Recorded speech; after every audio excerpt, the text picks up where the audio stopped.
नमस्कार शेतकरी बांधवांनो, माझं नाव कैलाश मंगर, ॲडव्हान्स पेस्टिसाइड। आज आपण जाणून घेऊया साईल कोटबद्दल।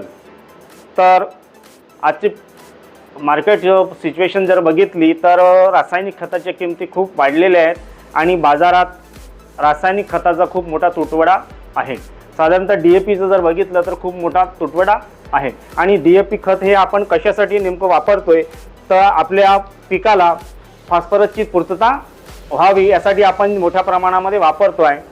पण आपण जे काही रासायनिक खत देतो त्या माध्यमातून आपल्या जमिनीमध्ये फॉस्फरसचा खूप मोठा साठा आहे जो स्थिर अवस्थेमध्ये पडलेला आहे, जो आपल्या पिकाला मिळत नाही। आणि जर आपल्या पिकाला फॉस्फरसची पूर्तता पूर्ण करायची असेल त्यासाठी आपल्याला साईल कोट नावाचं जे नवीन उत्पादन आहे ते जर आपण वापरलं तर साईल कोटमुळे काय होईल, आपल्या जमिनीमधला जो स्थिर फॉस्फरस आहे तो रिलीज होईल आणि आपल्या पिकाला नक्की मिळेल। तर याचं डोज आहे एकरी 1600 ml प्रति एकर। तर ते कसं वापरायचं तर ते तुम्ही ड्रेंचिंगच्या माध्यमातून वापरू शकता, ड्रिपच्या माध्यमातून वापरू शकता किंवा रासायनिक खत मिश्र खते किंवा संयुक्त खते आहेत त्या संयुक्त खतामध्ये मिक्स करून सुद्धा आपण आपल्या पिकाला किंवा जमिनीमध्ये आपण देऊ शकतोय। तर मी बघा इथं हा 10-26-26 आहे, याला साईल कोट मी कोट केलेला आहे, लावलेला आहे। त्यानंतर 12-32-16 आहे, याला सुद्धा आता नुकतंच लावलेला आहे, बरोबर आहे।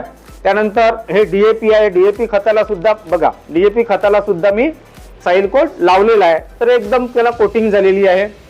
त्यानंतर 20-20-0 आहे, याला सुद्धा मी लावलेला आहे, तर याला सुद्धा कोटिंग झालेली आहे, बरोबर आहे। तर आता आपण माझ्याकडे परत 15-15 उपलब्ध आहे, तर आपण प्रत्यक्ष आता 15-15 या खताला आपण लावून बघूया। तर आपण 100 एका एकरला जर आपण 100 किलो खत देत असेल तर एका किलो मागे 16 ml येतो आहे। तर आपल्याकडे साधारणतः अर्धा किलो खत आहे, तर आपण 8 ml आपण याच्यामध्ये देऊया। तर हे कशासाठी आपण मिक्स करून प्रत्यक्ष करून दाखवतोय की जेणेकरून आपल्या खताचं पाणी होऊ नये आणि आपल्याला खत देताना कुठलाही त्रास होऊ नये, बरोबर आहे। त्याच्यासाठी आपण हे प्रात्यक्षिक करून आपल्याला दाखवत आहे।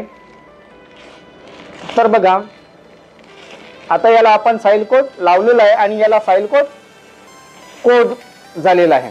तर बघा हा थोडा आपल्याला ओलसर दिसतोय आता, पण लगेचच एक 5 मिनिटांमध्ये एकदम याला कोटिंग होऊन एकदम मोकळं होईल। तरी आता हा मोकळाच आहे, बघा एकदम मोकळा आहे आणि लगेचच 5 मिनिटांमध्ये एकदम हा सुकून याला कोटिंग पूर्ण होऊन जाईल आणि आपण सहजतेने आपल्या शेतामध्ये किंवा आपल्या पिकाला देऊ शकतो।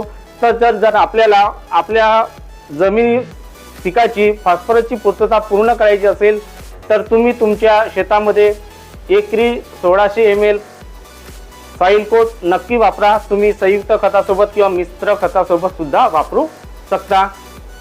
धन्यवाद।